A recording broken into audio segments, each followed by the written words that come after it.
انسان صبر کرے، شکر کرے، سچ بولے، حق کی گواہی دے، جھوٹ نہ کہے، اچھے خصائل اس کے نفس میں پیدا کرنا چاہتی ہے، اور یہ چاہتی ہے کہ برے خصلتیں، اخلاقی ذمیمہ، وہ اخلاق جس کی مذمت جو برے ہیں، جیسے کہ جھوٹ بولنا، غیبت کرنا، اسی طرح جو ہے الزام بہتان کرنا، الزام لگانا لوگوں پر، اسی طرح اور وہ باتیں بہرحال جو بری ہے، جو غلط ہے، شریعت چاہتی ہے کہ ہم اس سے اجتناب کریں۔ اب یہ بات بھی سمجھ لیں کہ کوئی بھی خصلتیں جو انسان اپنے اندر پیدا کرتا ہے، جو عادتیں ڈالتا ہے، یہ کوشش کرنے سے آتی ہے۔ تو جہاں میں صبر کی بات کروں گا، شکر کی بات کروں گا، یہ بھی انسان جب کوشش کرے گا، اس کے اوپر عمل پیرا ہوں گا، تو یہ خصلتیں خصائل اس میں پیدا ہوں گے۔ اب کوئی شخص یہ نہ کہے کہ میں پیدا ہوا تو بغیر صبر کی پیدا ہوا، میں پیدا ہوا تو ناشکرہ ہی پیدا ہوا، نہیں، یہ خصلتیں ڈالنی ہوں گی، اس کو اپنانا، یہ عادتیں اپنی نفس ایک انسان جو شکر ادا کرے، اس کی ہمیں کوشش کرنا ہوں گی۔ اچھی خصلتیں، اچھی عادتیں، اچھے اخلاق، یہ کوشش کرنے سے آتے، یاد رکھیں، اس کے لیے بہت کوشش کرنا ہوگی۔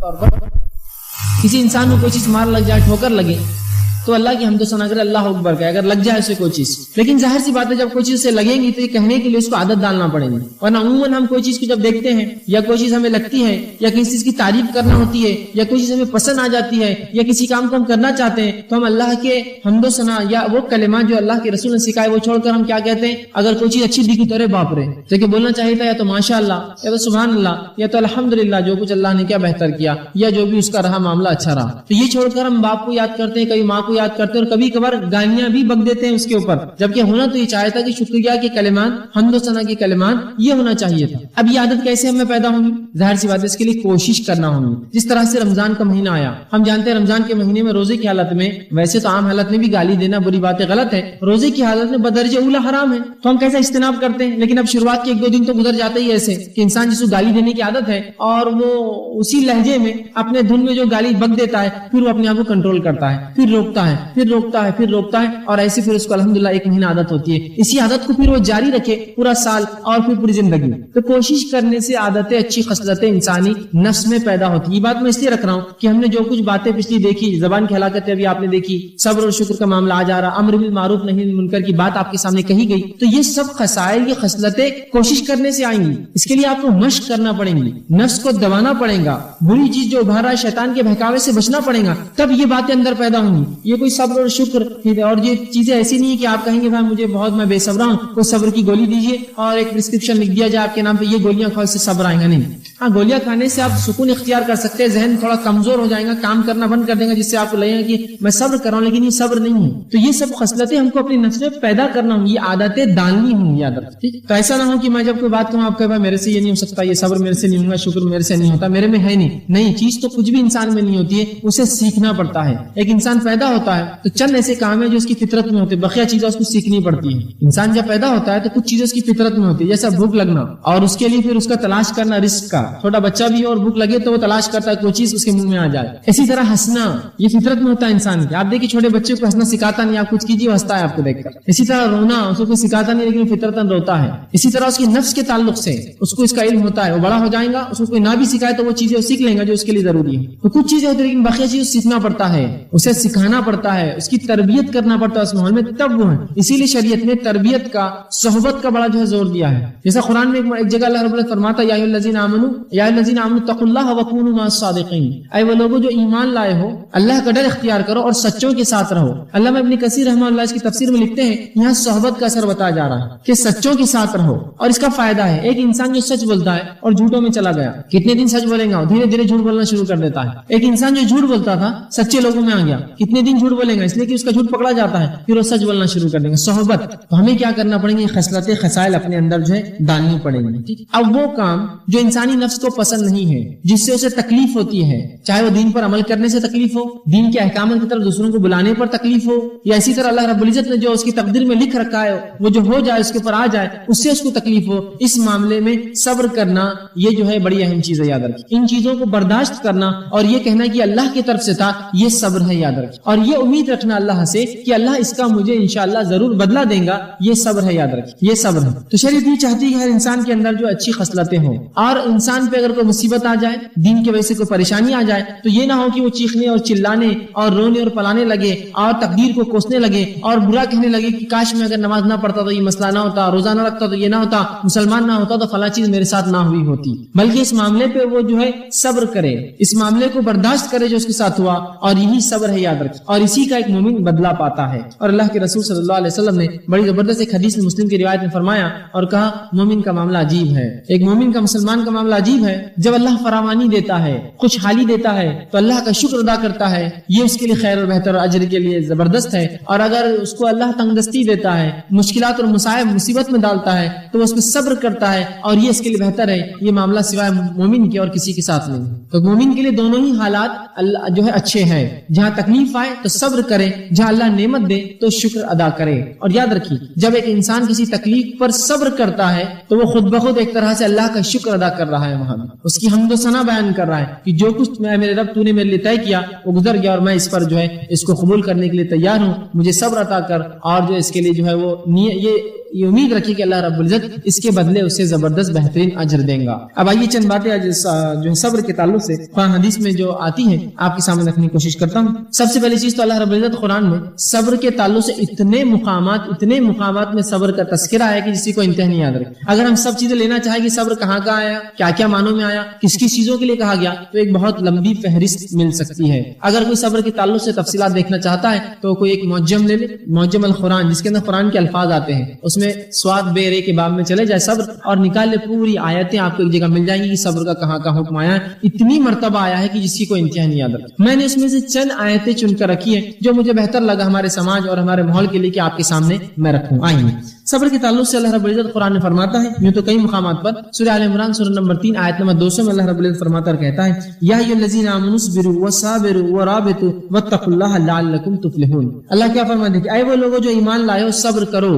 اللہ فرماتے ہیں الذین آمنوا اصبروا وصابروا، اور دوسروں کو صبر کی تلقین کرو۔ اے وہ لوگوں جو ایمان لائے ہو خود صبر کرو، دوسروں کو صبر کی تلقین کرو، اور فرمایا اور دشمن کے سامنے جمے رہو، اور اللہ تعالیٰ جو ہے اللہ تعالیٰ سے ڈرو تاکہ تم کامیابی حاصل کرو۔ تو اس آیت میں اللہ نے کیا فرمایا، اے وہ لوگوں جو ایمان لائے صبر کرو، صبر کی تلقین کرو، دشمن کے مقابلے میں جمے رہو۔ اس لیے کہ ظاہر سی بات ہے دشمن کے مقابلے میں جب انسان لڑے گا تو اس کو بہت صبر کی ضرورت ہے، کہا پھر جمے رہو اور اللہ کا ڈر اختیار کرو، اور اللہ سبحانہ تعالیٰ تم کو یقیناً کامیابی فلاح دینے والا ہے۔ تو یہاں بھی دیکھیے صبر جہاں ایک مومن کو کرنا ہے اس کی تلقین بھی کرنا ہے، یہی بات سورہ عصر میں بیان کی گئی ہے، وتواصوا بالحق وتواصوا بالصبر، صبر کی تلقین نصیحت اور وصیت کرے، حق کی تلقین نصیحت اور وصیت کرے، اور صبر کی تلقین نصیحت اور وصیت کرے۔ تو ہمارا یہ کام ہے جہاں ہم خود صبر کرے دوسروں کو بھی صبر کا جو ہے حکم دیں۔ اسی طرح سورہ بقرہ سورہ نمبر 2 آیت میں 153 میں اللہ نے فرمایا، جو آیت میں نے خطبے میں آپ کو تلاوت کی، واستعینوا بالصبر والصلاۃ ان اللہ مع الصابرین، کہ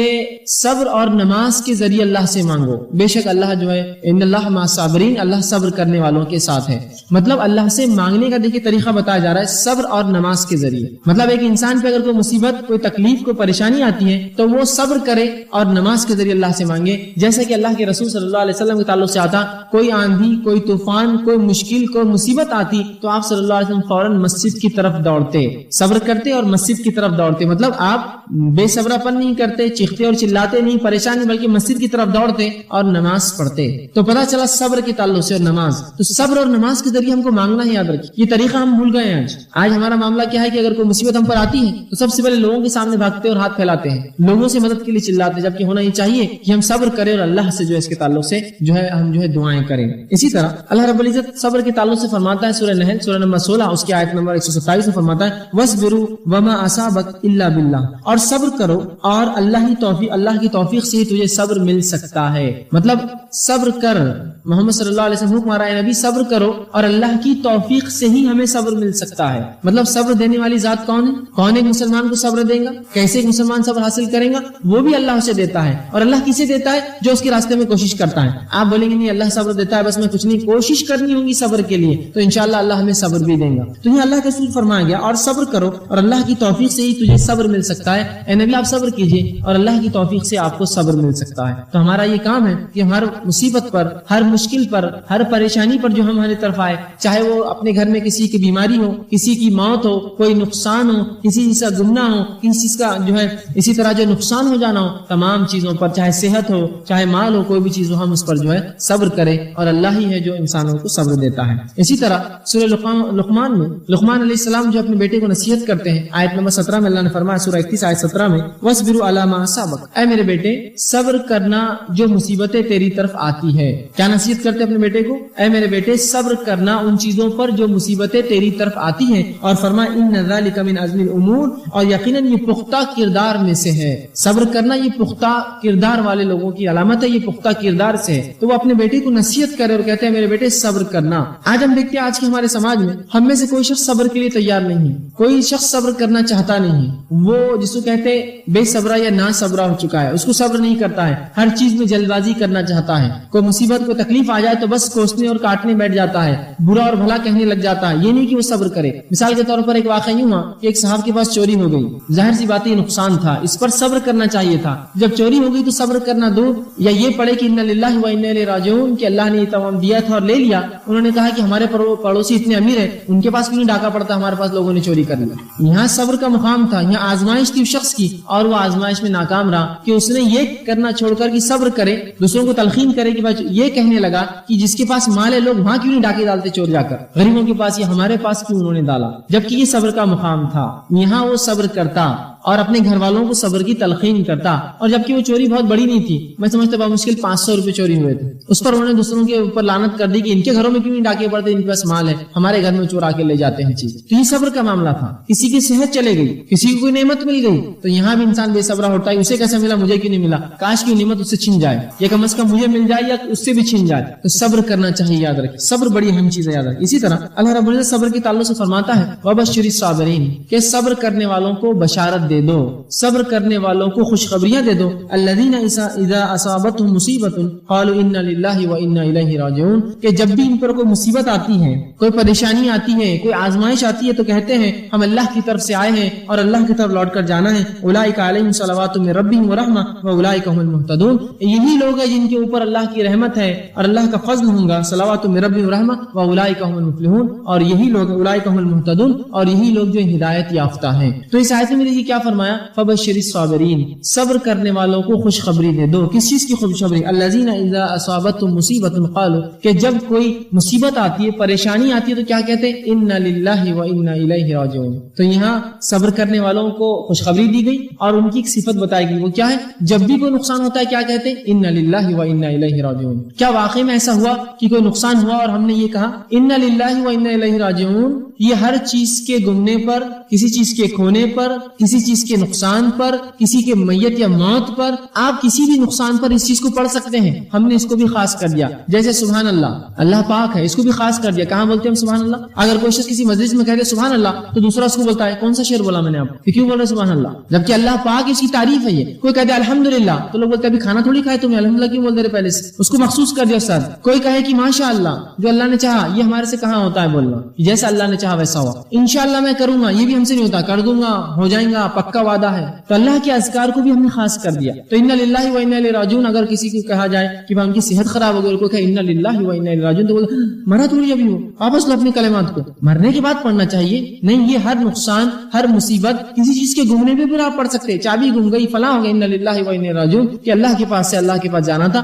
کسی کی صحت چلے گئی یہ پڑھ سکتے، کسی کا کوئی جانی نقصان ہوا، کسی کو مالی نقصان ہوا انا للہ و انا الیہ راجعون، کوئی چیز کھو گئی جو تھی، کوئی نعمت تھی چلے گئی، اس پر بھی آپ پڑھ سکتے انا للہ و انا الیہ راجعون۔ تو ہر وہ مومن اس کی خصوصیت کیا ہے؟ جب مصیبت اور تکلیف آتی ہے تو کیا کہتے ہیں انا للہ۔ یہ نہیں کہا جب کوئی مرتا ہے تو روشنی تھی چلے گئی بجلی انا للہ و انا الیہ راجعون، دیکھو چلے گی، نقصان ایک نعمت تھی چلے گی۔ ہر چیز پر جب مصیبت آتی ہے تو کہتے ہیں انا للہ و انا الیہ راجعون، ہم اللہ کی طرف سے آتے ہیں، اللہ کی طرف جانا ہے۔ اس کے تعلق سے ایک حدیث آتی ہے جس میں آپ صلی اللہ علیہ وسلم فرمایا جو شخص کسی چیز کے نقصان کی خبر سنے، کسی کی موت کی نقصان کی خبر سنے اور یہ پڑھ دے انا للہ و انا الیہ راجعون تو اللہ رب العزت اور اس کے بعد یہ کہے اللہ اس نقصان کا مجھے بہترین بدلہ دے، تو اللہ اس سے اچھی چیز اس کو لوٹا کر دیتا ہے، اس سے بہتر دیتا ہے اس کو نقصان کا بدلہ. سبحان اللہ. دیکھیے کتنا فائدہ ہے اس ذکر کا. مصیبت آئی، پریشانی آئی، پڑھ دیا آپ نے اور کہا اللہ اس نقصان کا مجھے بہترین بدلہ دے، اللہ اس سے اچھی چیز اس کو دیتا ہے. اور یہ بات بہرحال میں نے ایک میرے مشاہدے میں بھی آئی. یہ ہوا کہ جب اسکول میں تھا تو ایک شخص تھے جو اس زمانے میں جو ہے سائیکل پر آیا کرتے، جبکہ سائیکل بہت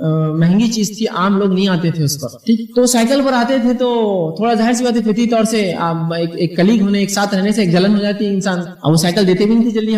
ہم یہ سوچتے تھے کاش کی سائیکل کھپ جائے، خراب ہو جائے، گم جائے، برباد ہو جائے، ان سے ہلاک ہو جائے. ہوا یوں ایک دن کی واقعی ان کی سائیکل چوری ہو گئی. ہمیں بڑی خوشی ہوئی، تالیاں دی ایک دوسرے کو، بہت اچھا ہوا سائیکل چوری ہو گئی. لیکن بہرحال وہ شخص جو تھا وہ جانتا تھا یہ چیز، اس نے فوراً یہ کہا انا للہ و انا الیہ راجعون، اللہ اس نقصان کو مجھے بہترین بدلہ دے. جب تک ہم کو سمجھ میں نہیں آیا اس نے کیا پڑھا اور کیوں پڑھا، ہم کو لگا کوئی مرا تھوڑا، اور ہم نے کہا اتنا بڑا تھوڑا نقصان ہوا آپ کا کہ آپ نے سیدھا انا للہ و انا الیہ راجعون پڑھ لیا، وہ تو کوئی مرا تھوڑی سائیکل گئی. اور یوں ہوا کہ 8-15 دن بعد ان کے والد نے ان کو ایک بہترین نئی لونا دلا دی، جبکہ ہم ان کی سائیکل سے چلا کرتے تھے. بہترین بدلہ دیا اللہ نے اس کو اس کے بدل میں. آئیے ایک واقعہ اللہ کے رسول کے زمانے کا ہی سن لیں. ام سلمہ رضی اللہ عنہا فرماتی ہے کہ جب میرے شوہر ابو سلمہ کا انتقال ہوا تو میں نے یہ بات یاد رکھی تھی جو رسول اللہ نے فرمائی تھی، اور میں نے جب میرے شوہر کا انتقال ہوا تو کہا ان للہ و انا الیہ راجعون، اے اللہ یہ نقصان کا مجھے اس سے اچھا بدلہ دے. وہ کہتی ہے کہ میری عدت جو ہی گزری، اللہ کے رسول صلی اللہ علیہ وسلم نے مجھے پیغام بھیجا اور پھر میں نے اسے قبول کیا اور میرا نکاح اللہ کے رسول صلی اللہ علیہ وسلم کے ساتھ ہوا. اب بتائیے اب اس سے بہتر شوہر کیا کسی کو دنیا میں مل سکتا تھا؟ اس دعا کا بدلہ، اس چیز کا بدلہ، اس سنت پر عمل کا بدلہ، اس مصیبت پر انا للہ و انا الیہ راجعون کہنے کا بدلہ یہ ملا کہ رسول اللہ کا نکاح ان سے ہو گیا. اور پھر انہوں نے ایک مرتبہ جب ایک دل میں ان کے خیال آیا، جو واقعہ بہرحال میں نے پہلے بھی رکھا تھا، ایک دن بیٹھی تھی اور خیال آیا کہ میرے تو پہلا بھی ایک شوہر تھا، تو رسول اللہ سے پوچھے اللہ کے رسول اگر ایک بیوی ہو جس کے 2 شوہر ہو، مطلب ایک کا انتقال ہو گیا پھر دوسرے سے نکاح کیا، اب دونوں ہی نیک تھے، دونوں جنت میں جائیں گے، تو بیوی کس کے ساتھ رہیں گی؟ کیونکہ دل میں خیال تھا کہ ابو سلمہ بھی نیک تھے، ایمان پر موت ہوئی، میں اللہ کے رسول کے نکاح میں ہوں، جنت میں کس کے ساتھ رہوں گی میں؟ تو کہا کہ کس کے ساتھ رہیں گی بیوی؟ دونوں جنت میں. تو رسول اللہ نے کہا جس کے اخلاق اچھے ہوں گے اس کے ساتھ وہ شخص وہ جو خاتون رہیں گی. تو کہا کیا اخلاق؟ تو کہا اخلاق والوں کو، اچھے اخلاق والوں کو دنیا اور آخرت کی تمام خیر حاصل ہے، تمام اچھائیاں ان لوگوں کو حاصل ہے جن کے اخلاق اچھے ہیں. تو دیکھا آپ نے انا للہ و انا الیہ راجعون پڑھنے کا بدلہ صبر کرنا. ظاہر سی بات ہے جس کو صبر ہوگا وہ کرے گا، جو بے صبر ہوگا بولیں گا کر دیے کیا، گما دیے کیا، یہ کر دیے کیا، نقصان ہو گیا کیا، میں تو مر گیا، میں تو لٹ گیا، برباد ہو گیا، میرے پاس تو اتنا ہی تھا. لیکن جو ایمان والے ہیں جب مصیبت کی خبر آئی، مصیبت دیکھی، مصیبت پہنچی، کہہ دیا انا للہ و انا الیہ راجعون، ہم اللہ کی طرف سے آئے تھے، اللہ کی طرف جاتے ہیں. تو ہر مصیبت پر یاد رکھیے یہ بات کہ تو یہاں مومنوں کی صفت الذین اذا فبشر الصابرین، صبر کرنے والوں کو خوشخبریاں دو. الذین اذا اصابتهم مصیبت، اور جب بھی ان پر کوئی مصیبت آتی ہے تو کہتے ہیں قالوا انا للہ و انا الیہ راجعون، کہ ہم اللہ کے پاس سے اللہ کے پاس جانا ہے. اولئک علیہم صلوات، انہی لوگوں پہ اللہ کی رحمت ہے اور ان کا فضل ہے. واولئک هم المهتدون، اور یہی لوگ اپنے رب کی طرف سے ہدایت یافتہ، ہدایت پر ہے. تو ہمارا یہ کام ہے اب جب بھی ہمیں کوئی مصیبت آئے تو ضرور یہ کلمات کو پڑھیں. اس کے بڑے فائدے انشاءاللہ احادیث جب رکھوں گا اور چند مثالیں آپ کے سامنے رکھنے کی میں کوشش کروں گا. اسی طرح قرآن میں اللہ رب العزت سورہ نحل سورہ نمبر 16 آیت نمبر 92 فرماتا اور کہتا ہے وَلَنَجْزِيَنَّ الَّذِينَ صَبَرُوا أَجْرُهُمْ بِأَحْسَنِ مَا كَانُوا يَعْمَلُونَ. اللہ فرماتا اور کہتا ہے اور ہم صبر کرنے والوں کو ضرور بدلہ دیں گے ان کے بہترین عملوں پر جو وہ کرتے تھے. ہم صبر کرنے والوں کو ضرور بضرور بدلہ دیں گے اس صبر پر جو وہ کیا کرتے تھے. تو صبر کرنے والوں کے تعلق سے اللہ فرما رہا ہے ہم صبر کرنے والوں کو بدلہ دیں گے. اور کیوں نہ ہو، جب انسان اللہ کے لیے صبر کرے، جب انسان دین کے لیے، اس کی شریعت کے لیے صبر کرے اور یہ سوچیں کہ اللہ کی طرف کی بات تھی، اللہ نے یہ مصیبت دی تھی، یہ تکلیف اللہ کی طرف سے تھی اور اللہ جو اس کو انشاءاللہ ہٹائیں گا مجھ سے، اور صبر کرے تو اس کا جو تو اللہ فرماتا ہے اور جو لوگ صبر اور ہم صبر کرنے والوں کو صبر کا بدلہ دیں گے ان کے بہترین عملوں پر جو وہ کرتے تھے، جو عمل یہ کرتے تھے اللہ اس صبر کا ہمیں جو ہے بدلہ دیں گا. اسی طرح اللہ فرماتا ہے سورہ سجدہ سورہ نمبر 32 آیت 24 میں کہتا ہے وَجَعَلْنَا مِنْهُمْ أَئِمَّةً يَهْدُونَ بِأَمْرِنَا لَمَّا صَبَرُوا وَكَانُوا بِآيَاتِنَا يُوقِنُونَ. اب اللہ فرماتا ہے بنی اسرائیل کے انبیاء کے تعلق سے، اور اس نے فرمایا اور کہا اور ہم نے ان سے پیشوا بنائے جو کہ ہمارے حکم سے رہنمائی کرتے تھے اور جب کہ انہوں نے صبر کیا اور ہماری آیتوں پر یقین کرتے تھے.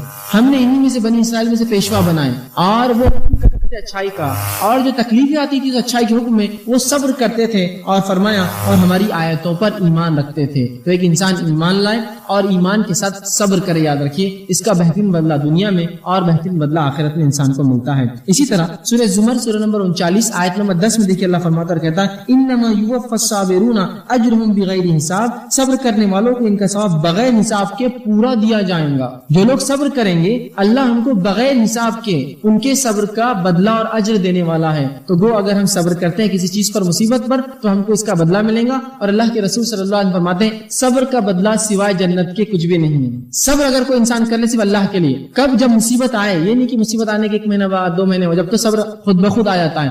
جب مصیبت آئے اور انسان اس پر صبر کر لے تو اس کا بدلہ سوائے جنت کے کچھ نہیں ہوتا. یاد رکھیں. تو صبر کے بڑے عظیم جو ہے نتائج ہیں دنیا اور آخرت میں، اس کے بہت زیادہ فائدے ہیں. یاد رکھیں. اسی طرح اللہ کے رسول صلی اللہ علیہ وسلم صبر کے تعلق سے فرماتے ہیں اور کہتے ہیں، اور یوں کہا، اپنے مسلم کی روایت ہے، الصبر ضیاء، صبر ایک روشنی ہے.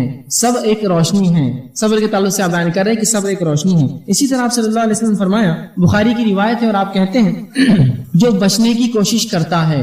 دیکھیے جو میں نے شروعات میں کہا نا کہ صبر سیکھنے سے، کوشش کرنے سے صفت اور خصلت ہم میں پیدا ہوتی ہے. آپ صلی اللہ علیہ وسلم فرماتے ہیں جو بچنے کی کوشش کرتا ہے اللہ اس کو بچاتا ہے. ہم برائی سے بچنے کی کوشش کر رہے ہیں، حرام کاموں سے بچنے کی کوشش کر رہے ہیں، غلط کاموں سے بچنے کی کوشش کر رہے ہیں، اچھے کام کرنے کی کوشش کر رہے ہیں. تو جب ہم ایک چیز کی کوشش کرتے ہیں تو اللہ تعالیٰ اس کو بچاتا ہے. تو اگر ہم برائی سے بچنے کی کوشش کریں اللہ ہمیں بچاتا ہے. آگے آپ نے فرمایا جو بے نیازی اختیار کرتا ہے اللہ اس کو توفیق دیتا ہے. جو بے نیازی اختیار کرتا ہے مطلب دوسروں کے مال پہ نظر نہیں رکھتا ہے، اللہ سے مانگتا ہے. آج کل معاملہ یہ ہے ہم دوسروں کے مال پہ ہر بار نظر رکھتے ہیں کہ اس سے کیا مل جائے، کیا نکل جائے. کیا جو بے نیازی اختیار کرتا ہے اللہ اسے توفیق دیتا ہے اس چیز کا. فرمایا اور جو صبر کی کوشش کرے اللہ اسے صبر عطا کرتا ہے. اور جو صبر کی کوشش کرے مطلب صبر کوشش کرنے سے آتا ہے. اس لیے میں نے شروعات میں کہا تھا یہ خصلت پیدا کرنی ہوگی ہمیں اپنے آپ میں. تو جو صبر کی کوشش کرتا ہے اللہ اسے صبر عطا کرتا ہے. اور اللہ کے رسول فرماتے آخر میں اور سب سے بہترین اور وسیع کسی کو کوئی چیز نہیں ملی. صبر سے بہترین اور صبر سے وسیع اور سب سے بہتر کوئی چیز کسی کو نہیں ملی. مطلب جس کو صبر مل گیا اس کو بہترین چیز اور بہترین نعمت مل گئی. اور آج ہم دیکھتے ہیں یہی ایک چیز ہے صبر جو ہم نہیں کرتے ہیں. کوئی مصیبت آئی چیخ رہے اور چلا رہے ہیں، کوئی مر گیا رو رہے اور دھو رہے ہیں اور غیر شرعی اعمال کر رہے ہیں. اسی طرح کوئی چوری ہو گئی، کوئی نقصان کی خبر آئی چیخ رہے اور چلا رہے ہیں، کہیں بھی صبر نہیں. کسی کو دین کی دعوت دی اس پر تکلیف آئی تو صبر ہم نہیں کرتے. آج تو صبر کی بہت سخت ضرورت ہے. یاد رکھیں صبر کوشش کرنے سے آتا ہے. اور اگر کسی کو صبر مل جائے تو اللہ کے رسول اس سے بہتر اور وسیع چیز کسی کو نہیں ملی. مطلب یہ بہت بہترین چیز ہے کہ اللہ رب العزت یہ ایک بڑی عظیم نعمت ہے کہ کسی کو صبر دے دیں. ٹھیک. اسی طرح آپ صلی اللہ علیہ وسلم فرماتے ہیں، مسلم کی حدیث سے آپ فرماتے ہیں مومن کے لیے کتنی عجیب بات ہے کہ اس کے سارے معاملات اس کے لیے حق میں بہتر ہے. مومن کا معاملہ عجیب ہے، ہر معاملہ اس کے حق میں بہتر ہے. اور آگے فرماتے ہیں اگر اسے کوئی خوشی پہنچے تو وہ شکر ادا کرتا ہے اور یہ اس کے لیے خیر ہے، اور اگر تکلیف پہنچے تو صبر کرتا ہے اور یہ اس کے لیے بہتر ہے. مومن کا معاملہ عجیب ہے، اس کے لیے دونوں ہی معاملے درست ہیں، ہر حالت اس کے لیے درست ہے. جب اس کو کوئی خوشی پہنچتی ہے، فراوانی پہنچتی ہے اور نعمت ملتی ہے اللہ کی تو وہ شکر ادا کرتا ہے. اور جب کوئی مصیبت پہنچتی ہے تو کیا کرتا ہے؟ اس پر صبر کرتا ہے. یہ معاملے دونوں ہی اس کے لیے بہتر ہے، دونوں میں وہ فائدے اٹھاتا ہے اور اس سوائے مومن کی کسی اور کے ساتھ یہ معاملہ نہیں ہے. آئیے اسی طرح اللہ کے رسول صلی اللہ علیہ وسلم بخاری کی روایت سے فرماتے اور کہتے ہیں کہ اللہ کے رسول صلی اللہ علیہ وسلم کی بیٹی ان کے بچے کے انتقال کا وقت نزدیک آیا. آپ صلی اللہ علیہ وسلم کی بیٹی تھی، ان کا ایک بچہ تھا جو نزا کی حالت میں چلے گا، انتقال کے قریب تھا، موت کے قریب تھا. اس نے فوراً کہا کہ میرے والد کو خبر دی جائے، اللہ کے رسول کو خبر دی جائے. ایک شخص آ کر اللہ کے رسول آپ کی بیٹی آپ کو بلاتی ہے، طلب کرتی ہے کہ آپ وہاں آئیے، اس کی بیٹی کی جان جو ہے بس جو ہے اس کی جو ہے موت کا وقت قریب ہے. آپ صلی اللہ علیہ وسلم نے کہلوا بھیجا اور کہا اس خاص سے کہ میری بیٹی کو سلام کہو اور میرا پیغام دو کہ جو لے رہا ہے وہ اس کا ہی ہے. کیا کہا کہ میری بیٹی کو یہ پیغام دو جا کر جو لے رہا ہے، اللہ جو چیز لے رہا ہے وہ اسی کا ہے جو واپس لے رہا ہے، اور جو وہ دیتا ہے وہ بھی اسی کا ہے. مطلب جو دیا ہے وہ بھی اس کا ہے، جو واپس لے رہا ہے وہ بھی اللہ کا ہے، اور ہر چیز کا اس کے یہاں ایک وقت مقرر ہے. بیٹی صبر کر اور اللہ کے یہاں ثواب طلب کر. کیا کہا ہے میری بیٹی؟ صبر کر اور اللہ کے پاس ثواب طلب کر. کوئی بھاگ دوڑ نہیں، کوئی چیخنا چلانا نہیں، کوئی شور غل نہیں، کوئی رونا پلانا نہیں، کوئی غیر شرعی حرکت کی چہروں پر کوئی مارے. کہا کہ میری بیٹی صبر کر، سلام کہو میری بیٹی سے اور کہو صبر کرے، اس لیے کہ جو لے رہا ہے وہ اسی کا ہے اور جو بھی دیتا ہے وہی دیتا ہے. اور جو ہے میری بیٹی صبر کر اور اللہ سے اس کا ثواب طلب کر. اور اللہ کے رسول صلی اللہ علیہ وسلم کے زمانے میں صحابیات کی یہ تربیت اللہ کے رسول سے پائی تھی. میں صحابیات کی بات اس لیے کر رہا ہوں کہ صحابہ آدمی پھر بھی تھوڑا سا مضبوط ہوتا ہے احساسات کے معاملے میں، لیکن یہ صبر کی تعلیم اللہ کے رسول سے صحابیات نے ایسی سیکھی تھی، یہ بھی صبر میں جو ہمارے لیے نمونہ بن گئی آج. آئیے ایک واقعہ سے سناتا ہوں صبر کا اللہ کے رسول کے دور سے. ایک خاتون کا صبر، ام سلیم رضی اللہ عنہا. ان کی شخصیت میں سمجھتا ہوں تمام لوگوں سے واقف ہے. یہ کوئی ایسی خاتون نہیں جس کے تعلق سے آپ نے کبھی نام نہ سنا ہو. ام سلیم رضی اللہ عنہا، ان کے بیٹے انس بن مالک تھے، مشہور صحابی آپ سب جانتے ہیں. ام سلیم رضی اللہ عنہا کا معاملہ یہ ہوا کہ ان کا نکاح ابو طلحہ سے ہوا اور ان سے ایک اولاد پیدا ہوئی. اور ابو طلحہ جب سفر پر تھے تو وہ یوں کہ اس اولاد کا انتقال ہو گیا. جب اولاد کا انتقال ہوا تو ابو طلحہ گھر آئے اس رات، تو بیوی نے یہ سوچا کہ اپنے شوہر کو آتے ہی میں یہ غمناک خبر کیسے دوں کہ بیٹے کا انتقال، بیٹا فوت کر چکا ہے، مر چکا ہے. تو اس خبر کو دبا دیا. وہ بھی ایک عورت تھی، اس کے سینے میں بھی ایک دل تھا جس طرح سے ہمارے سینے میں ایک دل ہوتا ہے. اس کے احساسات بھی وہی احساسات ہیں جو میرے اور آپ کے احساسات ہیں. اس کی بھی ممتا، اس کی محبت بھی اپنی اولاد سے وہی تھی جو ہماری اور آپ کی محبت ہوتی ہے. لیکن صبر دیکھیے اس خاتون کا. اسے پتا تھا چیخنے چلانے سے ابو طلحہ اور پریشان ہوں گے، سفر اور مسافر اور اس کے بعد اس کی اور جو ہے پریشانی بڑھ جائیں گی. خاموشی اختیار کر لی. ابو طلحہ گھر آئے، انہوں نے جو ہے اپنے آپ کو جو ہے فارغ کیا، تیار ہوئے. اس کے بعد آپ نے کھانا لایا، انہوں نے کھانا کھایا. اس کے بعد جو ہے ان سے ہم بستری کی. اور یہ واقعہ اللہ کے رسول کو چونکہ انہوں نے صبح سنایا، تفصیلات اور آتی ہے، بہرحال وقت نہیں ہے. اس کے بعد ہم بستری کی. اس کے بعد جو ہے اس بیوی نے کہا کہ میں تم سے ایک سوال کرتی ہوں. تو کہا پوچھو. کہا اگر کوئی چیز تمہیں کوئی دے تو تم کیسے لوٹاؤں گے؟ تو کہا جیسی تھی ویسی لوٹاؤں گا یا اس سے اچھا کر کے لوٹاؤں گا. مطلب جیسی دی تھی اس حالت میں یا اس سے اچھی. تو کہا اللہ نے ہمیں ایک اولاد دی تھی، وہ اس نے ہم سے لے لی. اللہ نے ہمیں ایک اولاد دی تھی، وہ ہم سے لے لی. تو بڑے پریشان ابو طلحہ اور کہا تم نے مجھے کیوں نہیں بتایا؟ اتنی دیر تک تم نے مجھے غفلت میں رکھا، چھپائے رکھا. اس کے بعد آپ نے جو ہے جنازے کی نماز پڑھی اور ان کو تدفین کی. صبح آپ جو ہے آپ صلی اللہ علیہ وسلم کے پاس ابو طلحہ پہنچے اور پورا واقعہ بیان کیا. اللہ کے رسول، میں کل رات آیا، میری بیوی نے مجھے یہ بات نہیں بتائی اور بچے کا انتقال ہوا، میں اس کے ساتھ رہا، کھایا پیا، ہم بستری کی. اللہ کے رسول نے دعا کی اور کہا تم نے صبر کیا، اللہ تمہیں بہترین اولاد دے. پوچھا اللہ کیا تم نے ہم بستری کہا؟ تو کہا اللہ انشاءاللہ تم کو سے بہترین اولاد دیں گا. اور اس کے بعد ان کو عبداللہ پیدا ہوئے جو انس بن مالک کے بھائی تھے. تو اللہ نے دیکھی صبر کے بدلے ان کو پھر ایک دوسرا لڑکا عطا کر دیا. تو صبر بڑی عظیم چیز ہے، یاد رکھیں. اس کے بڑے فائدے دنیا میں اور بڑے فائدے آخرت میں. یاد رکھیں کیونکہ یہ حدیث رسول اللہ خود بتاتی ہے جو انا للہ و انا الیہ راجعون پڑھ کر یہ کہے کہ مجھے اس کا اللہ بہترین بدلہ دے، اس نقصان کا دنیا اور آخرت میں اللہ اس کو بہترین بدلہ دیتا ہے. تو صبر کے بڑے فائدے کہا آپ نے، صبر سے وسیع چیز کسی کو کچھ نہیں ملی. اگر صبر ملا تو بڑی وسیع اور بڑی خیر اس نے پا لیا جس کو صبر ملا. تو ہمیں صبر کرنا چاہیے. اسی طرح صحیح بخاری کی روایت ہے، آپ صلی اللہ علیہ وسلم کی حدیث ہے کہ اللہ عز و جل فرماتا ہے، حدیث قدسی ہے، اللہ عز و جل فرماتا ہے کہ میں نے اپنے بندے کو اس کی پیاری اور محبوب چیز آنکھوں کی تکلیف میں مبتلا کروں اور وہ صبر کرے تو اس کی اور اسے بہشت جنت عطا کروں. کیا فرماتا ہے اللہ فرماتا ہے کہ میں اپنے بندے کو اس کی پیاری چیز آنکھوں کی تکلیف میں ملوث کرتا ہوں. ایک انسان ہے آنکھوں کی تکلیف میں پریشان ہے، آنکھ کمزور ہو رہی ہے، بینائی جا رہی ہے، نظریں جا رہی ہے، اس کو نقصان ہو رہا ہے اس کا، اور انسان اس پر صبر کرے. اس لیے کہ آنکھیں یاد رکھیے بہت عظیم نعمت ہے. یہ نعمت کا احساس، یہ نعمتوں کا احساس انسان کو تب ہوتا ہے جب یہ چھین جاتی ہے. عموماً نعمت جب ہوتی ہے انسان کا احساس نہیں ہوتا ہے، جب چھین جاتی ہے تو پھر احساس کرتا ہے کہ عظیم نعمت ملی تھی. تو آنکھیں بڑی عظیم نعمت ہے. رسول اللہ فرماتے ہیں جب اللہ کسی بندے کو اس مصیبت میں پریشانی میں ڈال کر آزماتا ہے کہ اس کی پیاری اور محبوب چیز آنکھوں کو چھین لیتا ہے اس سے، بینائی کو، اور اس پر وہ صبر کرتا ہے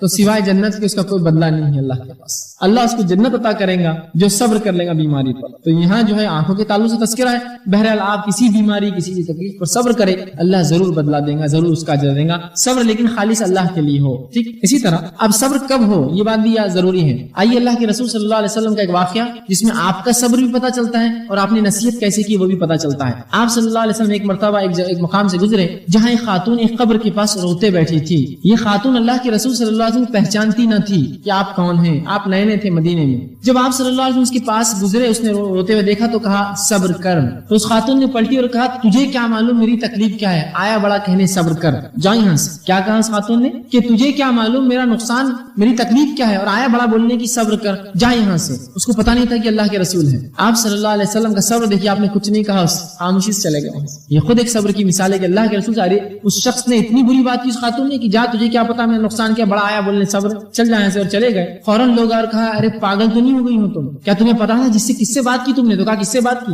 تو اللہ کے رسول تو فوراً نادم ہوئی، پریشان ہوئی، دوڑی گئی کہ اللہ کے رسول معافی چاہتی ہوں، میں نے آپ کو پہچانا نہیں، میں جانتی نہیں تھی کہ آپ، ورنہ میں یہ بات نہیں کہتی آپ سے. اس کے علاوہ کوئی عام آدمی ہے. تو رسول اللہ صلی اللہ علیہ وسلم سے فرمایا اور کہا صبر تب ہوتا ہے جب نقصان ہوتا ہے. صبر تب ہے 1 مہینہ بعد، 10 دن بعد، مہینے بعد، سال بھر بعد تو مجھے اور آپ کو سب کو صبر آ جاتا ہے. اصل صبر تب ہے جب وہ نقصان ہوتا ہے. ابھی آپ کو خبر ملی کوئی مر گیا، آپ کے گھر خاندان سے نزدیک رشتہ دار دوست، صبر اب ہے آپ کے پاس. اب آزمائش شروع ہوئی. اللہ سے نیت کیجیے کہ اللہ اس صبر کا مجھے بدلہ دے، اور صبر کیجیے سوائے جنت کے اور کوئی بدلہ نہیں اس کا.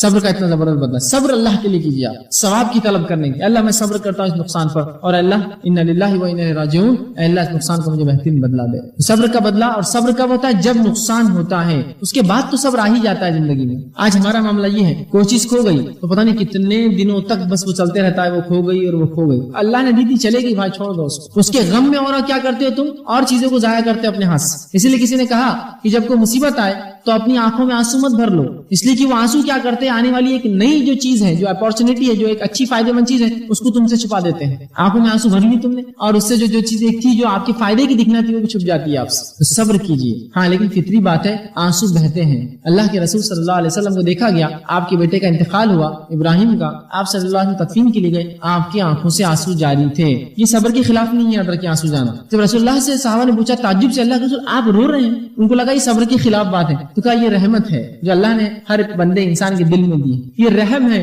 جو انسان ایک دوسرے سے محبت کے ناطے کرتا ہے، یہ رحم ہے. تو کوئی اگر آنسو بہا لے یہ صبر کے خلاف نہیں، یہ تو رحم اللہ نے جو دلوں میں رکھا ہے. ٹھیک، لیکن ہاں چیخے اور چلائے، اپنے کپڑوں کو پھاڑے، اپنے گالوں پر مارے، بالوں کو بکھیرے، چیزوں کو توڑے، یا اس طرح کے جو عمل ہوتے ہیں، یہ صبر کے یقیناً خلاف. اور صبر کب ہوتا ہے؟ جب وہ نقصان ہوا تب صبر کر لیجیے اور اللہ سے طلب کیجیے اللہ اس کا بدلہ دے، اور انشاءاللہ عزیز اللہ زبردست بدلہ دیتا ہے. تو صبر تب ہوتا ہے جب وہ چیز ہوتی ہے، واقعہ ہوتا ہے. تو ہمیں ہمارا یہ کام ہے کہ ہم جو ہے صبر کر لے جب کوئی مصیبت، کوئی تکلیف ہمیں جو ہے آ کر پہنچے. اسی طرح آپ صلی اللہ علیہ وسلم فرماتے ہیں، یہ بخاری کی روایت، آپ نے فرمایا من یرید اللہ بہ خیرا یصب منہ، جو شخص کے ساتھ اللہ بہتری چاہتا ہے اس کو مصیبت میں مبتلا کر دیتا ہے. یہ بات اگر سمجھ گیا تو صبر کرنا آسان ہو جائے. اللہ جس سے محبت کرتا ہے اسے مصیبت میں مبتلا کرتا ہے. لیکن ایک سوال جو انسانوں کو ہمیشہ کھٹکتا ہے وہ کیا ہے معلوم؟ اللہ مصیبت میں ڈالتا کیوں ہے؟ یہ بات عموماً لوگوں کے ذہن میں سوال ہوتا ہے، کیوں اللہ مصیبت میں ڈالتا ہے؟ آئیے میں ایک مثال دے کے اس بات کو سمجھاؤں. مثالوں سے بات سمجھنا آسان ہوتی ہے. میں آپ کے گھر پر آیا، ہو سکتا ہے آپ میں سے اکثر لوگ مجھے بہت اچھے سے پہچانتے ہوں، کچھ لوگوں کے لیے نیا ہوں لیکن اکثر لوگ پہچانتے ہیں. آپ میں سے کسی شخص کے گھر آیا جس سے میرا کئی زمانے سے میل جول ہے، ملاقات ہے، اور میں آپ کے گھر پر آیا اور میں نے کہا دیکھو بڑا میرا جو ہے تنگی اور مصیبت کا معاملہ ہے. میں نے ایک جو ہے جیب میں سے پیلا ٹکڑا نکالا اور کہا کہ اگر اس کو تم مجھ سے لے لو، 17-18 ہزار روپے تولہ بھاؤ چل رہا ہے، اگر تم مجھے اس سے لے لو اور اس کے بدلے پیسے دے دو، مجھے اس کی ضرورت ہے، یہ سونا ہے. آپ چاہے جتنا مجھ پہ اعتماد کرتے ہوں گے، آپ کیا کہیں گے؟ لے لیں گے مجھ سے؟ اگر ایسے کچھ لوگ جو لے لیں گے تو انشاءاللہ میں کل گھر پر پہنچ جاؤں گا ٹکڑے لے کر. کیا کریں گے آپ؟ ٹھیک ہے فیض بھائی، وہ ٹھیک ہے، اعتماد وہ تو سب اپنی جگہ ٹھیک ہے، لیکن اس کو اگر جانچ لیتے تو زیادہ بہتر ہوتا. مجھے بھروسہ نہیں ہے آپ کو، اتنے دن سے آپ مجھے دیکھ رہے پھر بھی اعتماد نہیں. اعتماد تو بالکل آپ اپنی جگہ ہے، لیکن اگر یہ جانچ لے تو اس میں اطمینان ہو جائے گا. نہیں مجھ پہ بھروسہ نہیں ہے کیا آپ کو؟ تو یہاں جو آپ کہہ رہے جانچ لینا، یہ کس لیے؟ صداقت کے لیے، سچائی کے لیے، کہ جو چیز میں دے رہا ہوں وہ سونا ہی ہے نا. اس لیے تو اگر میں نے یہ کہا میں ایمان لایا ہوں تو اللہ کیا کرتا ہے پھر؟ اچھا ایمان لایا، چلو آزماؤ اس کو. اسی لیے ہم دیکھتے ہیں جتنا ایمان انسان کا بلند ہوتا ہے اس کی آزمائش اتنی بڑی ہوتی ہے. افسوس ہماری عقلوں پر کہ جن کو اللہ آزمائش میں ڈالتا ہے، ہم بولتے ہیں ہاں وہ دین پہ چل رہے تھے نا، جاؤ پھنسو اب رہو. سبحان اللہ، ارے وہ تو آزمائش ہے اس کی، وہ تو چلا اپنے معاملے میں، اب تو کامیاب ہو رہا اپنے اس کے اندر. اسی لیے تو انبیاء علیہ الصلوۃ والسلام کو سب سے زیادہ تکلیفیں دنیا میں آئی، اور ان میں بالخصوص اللہ کے رسول صلی اللہ علیہ وسلم کو سب سے زیادہ تکلیف پہنچی. اس کے بعد صحابہ، تابعین، اور پھر اس کے بعد جتنے بلند ایمان والے لوگ گزرے اتنی زیادہ تکلیفیں اور مشقتیں انہوں نے اٹھائی. تو اللہ کیا کرتا ہے؟ جب کسی انسان سے خیر چاہتا ہے، بھلائی چاہتا ہے، اس کو مصیبت میں ڈال کے آزماتا ہے. اور بار بار قرآن میں اللہ نے کم بیش 3 مرتبہ تو یہ کہا، سورہ عنکبوت میں 1 مرتبہ ایک جگہ کہا کہ کیا لوگ یہ سمجھتے ہیں کہ وہ یوں ہی جو ہے چھوڑ دیے جائیں گے صرف یہ کہنے پر کہ وہ ایمان لائے؟ ہم نے اس سے پہلے لوگوں کو آزمایا، سخت آزمایا، حتیٰ کہ ایسا آزمایا کہ ان کے انبیاء کہنے لگے کہ اللہ کی مدد متا نصر اللہ، اللہ کی مدد اب کب آئیں گی. اتنا آزماتا ہے اللہ لوگوں کو جب وہ ایمان کا دعویٰ کرتے ہیں. تو یہاں اللہ کے رسول فرماتے ہیں جب اللہ کسی انسان کو جاننا چاہتا ہے، اس کے ساتھ اچھا خیر کرنا چاہتا ہے، اس کو آزماتا ہے، اس کو مصیبت میں ملوث کرتا ہے تاکہ جانچے یہ اپنے دعوے میں کتنا پکا ہے. میں نے کہا میں اللہ پر ایمان لایا ہوں، چلو اس کو اولاد سے آزما کے دیکھو، مال سے آزما کے دیکھو، اس کے روزی روٹی میں کمی کر کے آزما کے دیکھو، اس کے جسم اس کو آزما کے دیکھو، یہ کرتا ہے کہ پورا اترتا ہے کہ اپنے دعوے پر. اور جتنا بلند ایمان، آزمائش اتنی اونچی عادت، آزمائش اتنی اونچی. آئیے اسی طرح آپ صلی اللہ علیہ وسلم فرماتے، ترمذی کی روایت ہے، آپ نے فرمایا جتنی بڑی مصیبت اتنا بڑا اجر. اب وہ مصیبت جو دی جا رہی ہے وہ خود اجر بھی دیتی ہے، یہ نہیں کہ صرف مصیبت میں اللہ آزما رہا ہے بلکہ مصیبت اجر بھی دے. جتنی بڑی مصیبت اتنا بڑا ثواب. اللہ تعالیٰ جن لوگوں سے محبت کرتا ہے انہیں آزماتا ہے، جو راضی ہوتا ہے اللہ اس سے راضی ہوتا ہے، اور جو ناراض ہوتا ہے اللہ اس سے ناراض ہو جاتا ہے. جتنی بڑی مصیبت اتنا بڑا اجر. اور اللہ جب کسی کو آزماتا ہے مصیبت دے کر، ٹھیک ہے، تو اللہ جس سے محبت کرتا ہے اس کو مصیبت میں ڈالتا ہے. جیسے انبیاء سے محبت کرتا ہے مصیبت دے کر دیکھتا ہے، صحابہ سے اور ایمان والوں سے تو مصیبت میں ڈالتا ہے. اور پھر اگر وہ راضی ہو گیا بندہ کہ بس اللہ نے چاہا یہ مصیبت آ گئی، بس میں اس کو صبر کرتا ہوں، تو اللہ اس سے راضی ہوتا ہے. اگر ناراضگی کا اظہار کیا کہ بھائی ہمارے پاس کیوں آئی، ہم ہی کیوں، دوسرے کی فلاں، اس طرح کے کلمات، تو پھر اللہ کیا کرتا ہے؟ اس سے ناراض ہو جاتا ہے. اسی طرح اللہ کے رسول صلی اللہ علیہ وسلم فرماتے فرماتے ہیں، ترمذی کی روایت آپ فرماتے ہیں کہ مومن کی نفس، اولاد اور مال میں آزمائش ہوتی رہتی ہے، حتیٰ کہ جب وہ اللہ کے پاس ملتا ہے تو اس کے ذمے کوئی گناہ باقی نہیں رہتے۔ اللہ مومن کو اس کے مال، جان، اولاد سے مسلسل آزماتا رہتا ہے اور آزمائش کی بدولت اس کو اجر دیتا رہتا ہے، حتیٰ کہ جب اللہ کے پاس مومن جاتا ہے تو اس کے ذمے کوئی گناہ بچتا ہی نہیں ہے، وہ سب آزمائش میں دھل جاتے ہیں۔ اور یہ بات اللہ کے رسول نے بیان کیا حدیث میں کہ حتیٰ کہ مومن کو کانٹا بھی اگر چبھتا ہے تو اللہ اس کا اسے بدلا دیتا ہے۔ بخار کے تعلق سے آپ صلی اللہ علیہ وسلم، جب آدمی بخار میں ملوث ہوتا ہے، بخار میں مبتلا ہوتا ہے، تو اللہ کے رسول صلی اللہ علیہ وسلم فرمایا اس کی مثال ایسی ہے، ایک جھاڑ کے پاس آپ گئے اور اس کو ہلایا اور اس کے پتے گرنے لگے، سوکھا جھاڑ تھا، کہ ایسے گناہ جھڑتے شخص کے جو کسی بخار میں ملوث ہوتا ہے، بخار میں مبتلا ہوتا ہے، اس کو بخار آ جاتا ہے تو اللہ اس کے گناہوں کو اس سے دور کر دیتا ہے۔ تو ہر مصیبت آنے والی کیا ہے، ہمیں اجر دیتی ہے، لیکن ہمیں کیا کرنا ہے، اس پر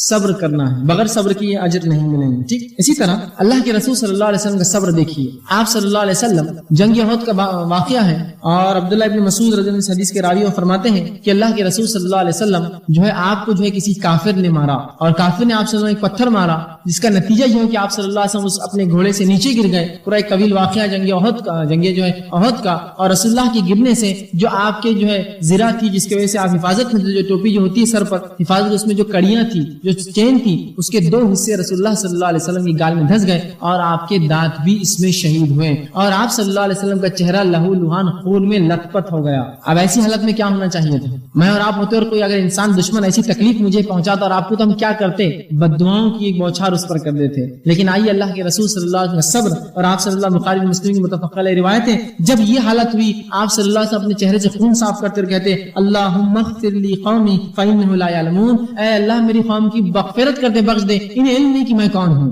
یہ جانتے نہیں کہ میں رسول ہوں، اس لیے میرے ساتھ یہ سلوک کر رہے ہیں، تو اللہ میری قوم کو بخش دے، اسے معاف کر دے، یہ جانتی نہیں کہ کس کے ساتھ یہ سلوک کر رہی، میں کون ہوں۔ یہ نہیں کہا کہ انہیں ہلاک کر دے، برباد کر دے، پہاڑوں کے اندر دبا دے، ان کو دھسا دے، یا قوم لوط یا قوم عاد کے سے ان پر عذاب لانا، نہیں کہا اے اللہ میری قوم کی مغفرت کر، یہ جانتے نہیں کہ میں کون ہوں، فإنهم لا يعلمون، ان کو علم نہیں ہے کہ میں اللہ کا نبی ہوں، تیرا نبی۔ دیکھیے اللہ کے رسول کا صبر، کہ اس مقام پر بھی آپ صبر کر رہے ہیں۔ وہی واقعہ طائف کا ہوا، طائف میں اللہ کے رسول صلی اللہ علیہ وسلم کی صبر کی دیکھیے آپ صلی اللہ علیہ وسلم سے ماں عائشہ پوچھتی ہے جنگ کی احد سے زیادہ بھی کسی وقت میں آپ کو تکلیف پہنچی؟ کیا اس سے زیادہ بھی کبھی تکلیف کسی نے پہنچائی آپ کو؟ تو کہا عائشہ ہاں، جنگ احد سے زیادہ بھی مجھے تکلیف پہنچی، جب میں نے مکے والوں کو، تیری قوم والوں کو دعوت دی، وہ ایمان نہیں لائے، میں نکل کر جو ہے طائف گیا، سوچا کہ میرے ماں کی طرف سے رشتہ دار ہے، شاید میری بات کو قبول کر لے۔ وہاں 3 سردار تھے، تینوں نے رسول اللہ کا مذاق اڑایا، ایک نے خاموشی اختیار کی، 2 نے مذاق اڑایا، اور مذاق ہی نہیں اڑایا بلکہ اوباش قسم کے بچوں کو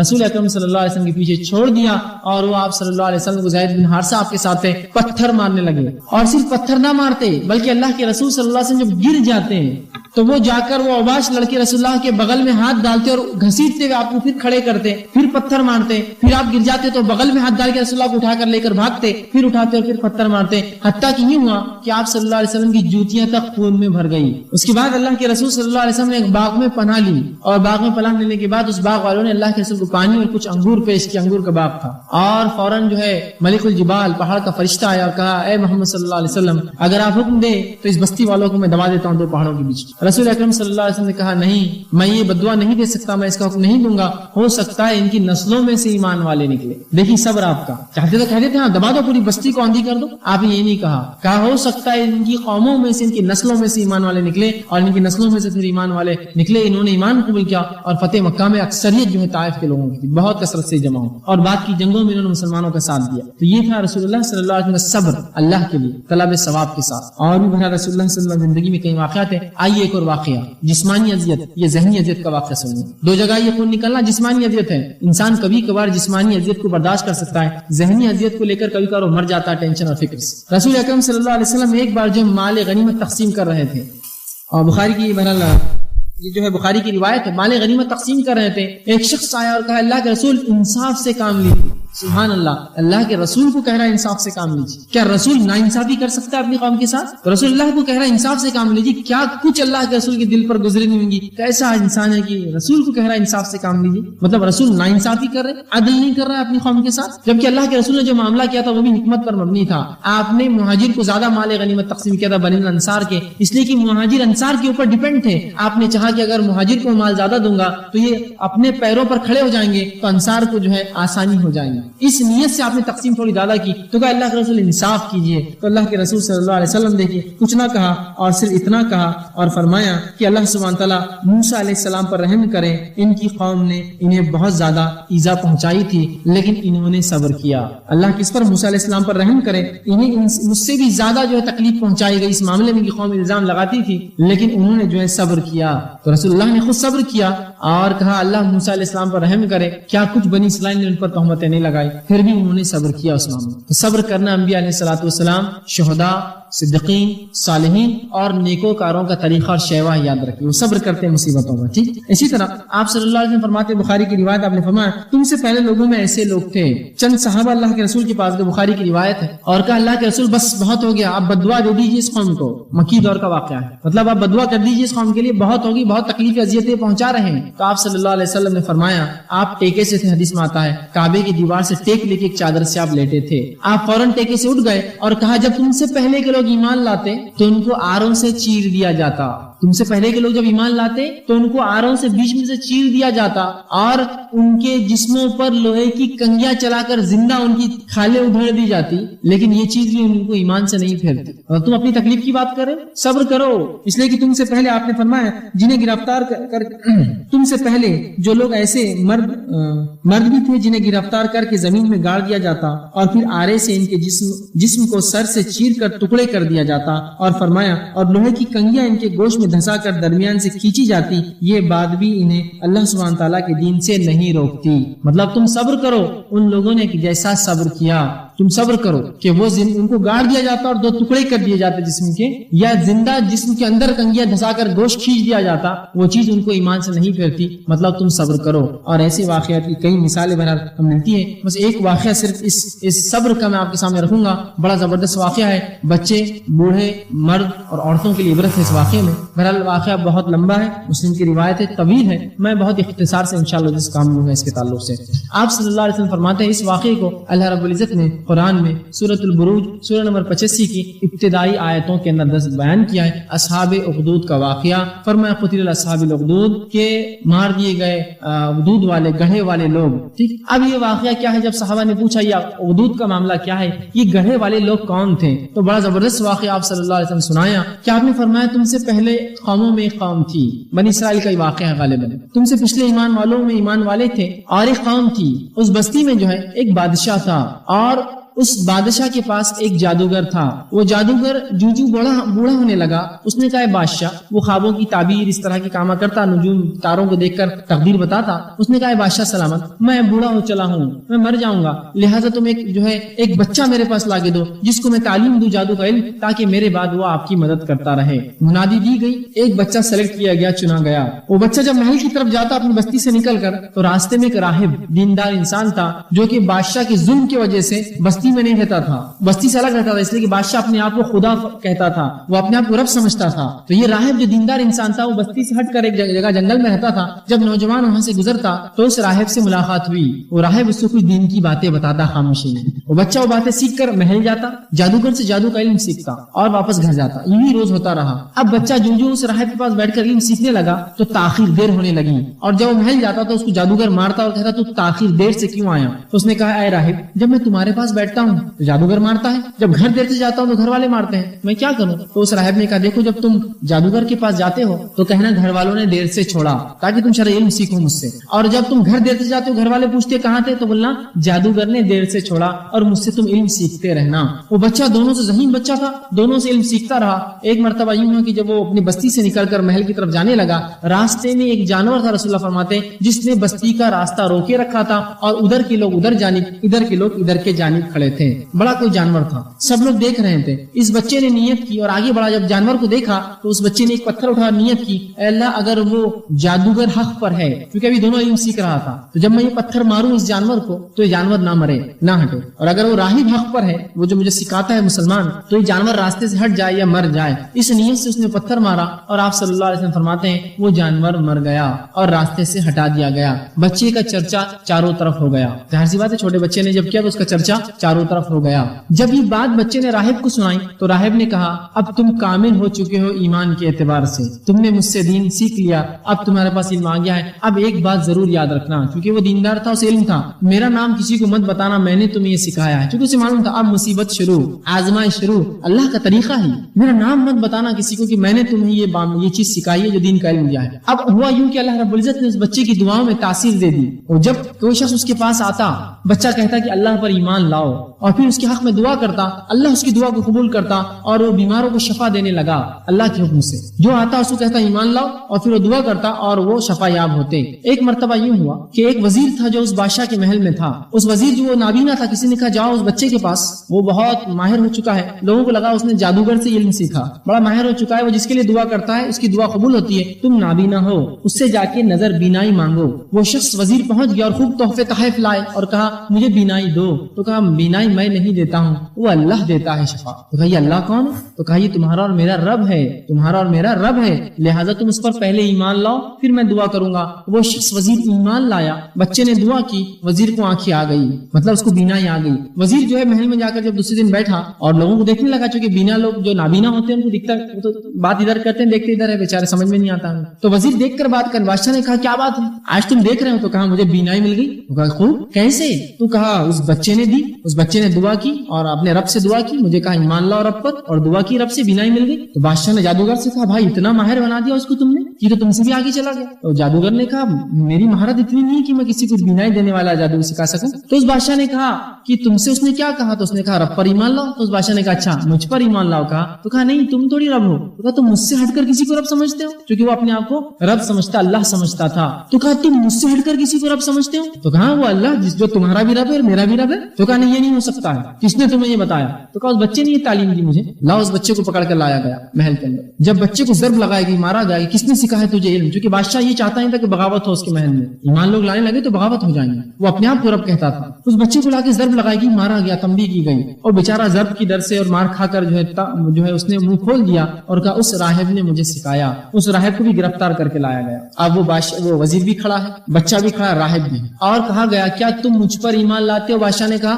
ان سب نے کہا نہیں ہم اللہ پر ایمان لاتے ہیں۔ تو سب سے پہلے اس وزیر کو جو ہے اس راہب سے کہا گیا کیا اللہ پر ایمان چھوڑتے ہو؟ تو کہا نہیں۔ ایک آرا منگوایا گیا اور اس راہب کے سر پر رکھا گیا اور پوچھا گیا کیا اللہ پر ایمان چھوڑتے ہو؟ مجھے رب مانتے ہو؟ تو کہا نہیں۔ تو وہ آرا چلا دیا گیا، اس کے 2 ٹکڑے محل میں سامنے لوگوں کے کر دیے گئے۔ پھر اس وزیر سے پوچھا گیا کیا تم ایمان چھوڑتے ہو اللہ پر اور مجھ پہ لاتے ہو؟ تو کہا نہیں یہ نہیں ہو سکتا، اس کے بھی وہیں 2 ٹکڑے کر دیے گئے۔ پھر اس بچے سے پوچھا گیا کہ کیا ایمان لاتے ہو اللہ پر؟ تو کہا۔ بادشاہ نے کہا تجھے میں عبرتناک سزا دوں گا، تجھے یہ سزا نہیں۔ کہا اس بچے کو لے جاؤ پہاڑ پر اور وہاں سے پھینکنا تاکہ دنیا دیکھے اور عبرت حاصل کرے اس سے۔ جب بچے کو پہاڑ پہ لے جایا گیا، بچے نے اللہ سے دعا کی اللہ میری حفاظت کر ان سے۔ ایک زلزلہ آیا، تمام لوگ جو فوجی تھے جو سپاہی تھے گر گئے، بچہ واپس آیا، کہا بادشاہ تم مجھے نہیں مار سکتے، میرے رب نے مجھے بچا لیا۔ تو اچھا اب دوسری سزا تجھے، اسے پانی میں لے جاؤ، سمندر کے بیچ میں ڈوبا دینا، ہاں لیکن یہ ضرور پوچھ لینا کیا مجھ پر ایمان لاتا ہے بادشاہ پر؟ اگر کہہ دے ہاں تو چھوڑ دینا، واپس نہ ڈوبا دینا۔ جب لے گئے اس بچے نے پھر اللہ سے دعا کی اے اللہ میری حفاظت کر ان ظالموں سے۔ اللہ نے ایک طوفان لایا، کشتی کو ڈبا دیا، اس بچے کو محفوظ سطح پر لے آیا۔ بچہ پھر گیا اور کہا بادشاہ سلامت، تم مجھے نہیں مار سکتے، ایک ہی طریقہ ہے جس طریقے سے تم مجھے قتل کر سکتے ہو۔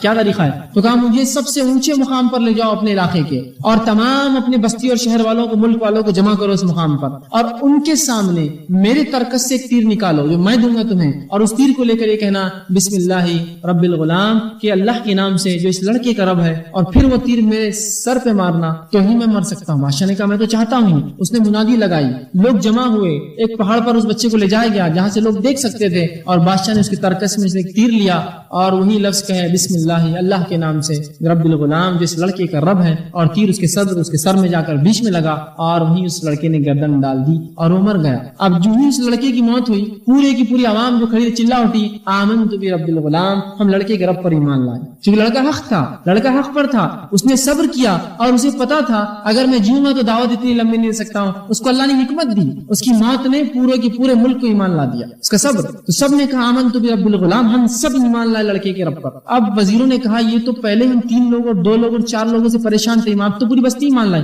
اب کیا کریں؟ کچھ نہ کچھ تو حل نکالنا پڑے گا۔ تو بادشاہ نے کہا ٹھیک ہے، مشورہ ہوا اور یہ طے ہوا کہ بڑے بڑے گڑھے کھودے جائیں گے، اخدود گڑھوں میں آگ لگائی جائیں گی اور بستی کے لوگوں کو لایا جائے گا، پوچھا اللہ پر ایمان لاتے ہو بادشاہ پر؟ جو کہ اللہ پر پھینک دو، جو کہ بادشاہ پر چھوڑ دو، اور لوگوں کو جمع کیا گیا بڑے بڑے گڑھوں کے سامنے، لیکن لوگ ایسے پختہ ایمان لائے تھے بیچارے وہ، اور انہوں نے صبر کیا اس پر ایمان کے بعد کہ جب لا کر انہیں کھڑا کیا تو پوچھا جاتا اللہ پر ایمان لائے یا بادشاہ پر، وہ کہتے اللہ پر، اٹھا کر پھینک دیا جاتا. یہ کوئی مذاق نہیں ہے. پیچھے ایک انسان کھڑا جو دیکھ رہا میرا بھائی جل کر مر رہا ہے نیچے، دوسرے کو لا کر کھڑا جاتا، وہ کہتا نہیں میں ایمان لا اللہ پھینک دو مجھے.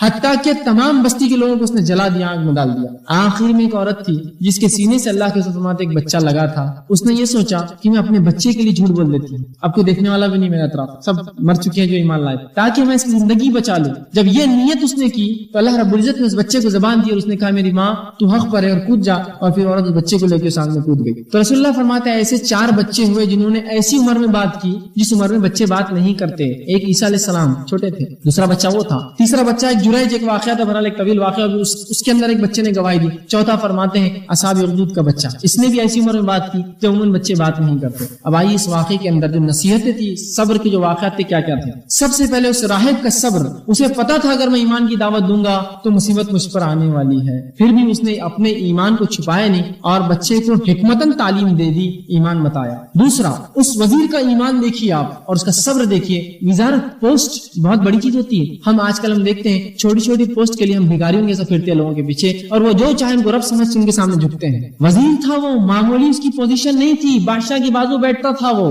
لیکن اس نے اپنی وزارت کو بالائے طاق رکھ دیا، اس کو اپنے پیروں تلے کچل دیا ایمان کے لیے. کہا نہیں ایمان تو نہیں چھوڑتا ہوں، چاہے مار دو اور قتل کر دو. وزیر قتل کیا گیا. پوزیشن ہولڈنگ تھا نا، ایک عام آدمی تو پھر بھی قربانی دے سکتا ہے، اس کا ہے کیا، یہ وزیر تھا. لیکن اللہ پر جب ایمان لایا، اس لیے میں نے کہا اس قصے کے اندر ہر پوزیشن اور ہر کسی کے لیے ایک عبرت اور نصیحت ہے. اس راہب کے لیے ایک نصیحت ہے کہ وہ ہاتھ سے کچھ نہیں کر سکتا تھا، زبان سے کچھ نہیں تو خاموشی میں تعلیم دے دی، صبر کیا اپنی تکلیف پر، ایمان نہیں چھوڑا، اس کو ختم کیا گیا، وہ اللہ کے راہ میں شہید ہوا. اس وزیر نے جو پوسٹ ہولڈ کرتا تھا، چاہتا دنیا کے لیے چھوڑ سکتا تھا، پوسٹ نہیں چھوڑی، اپنا جو ہے پوسٹ کو چھوڑ دیا، ترک کیا اور موت کو پسند کیا، اللہ پر ایمان کے لیے صبر کیا اور قتل کیا گیا، شہید ہو گیا، مارا گیا. اس بچے کا دیکھیے آپ صبر، اور اللہ نے جو اس کی حکمت دی تھی، اپنی جان دے دی اسلام کی دعوت کے لیے اور بستی والوں تک پیغام ایک ہی جھٹکے میں پہنچا دیا. یہ وہ دور تو نہیں تھا کہ ٹیلی کاسٹ کرے براڈ کاسٹ کرے، یہ ایک طریقہ تھا. اللہ نے جو حکمت اس کو سجائی تھی، اس حکمت کے تحت اس نے یہ کام کیا، یہ منمانی نہیں تھی اس کی. اور اس بچے کی قربانی دیکھیے، بڑے تو قربانی پھر بھی دے دیتے ہیں، اس بچے کی عظیم قربانی اس دین کے لیے، اور وہ اس کے لیے مارا گیا اور شہید ہوا. اور پھر اس پوری قوم کی قربانی دیکھیے،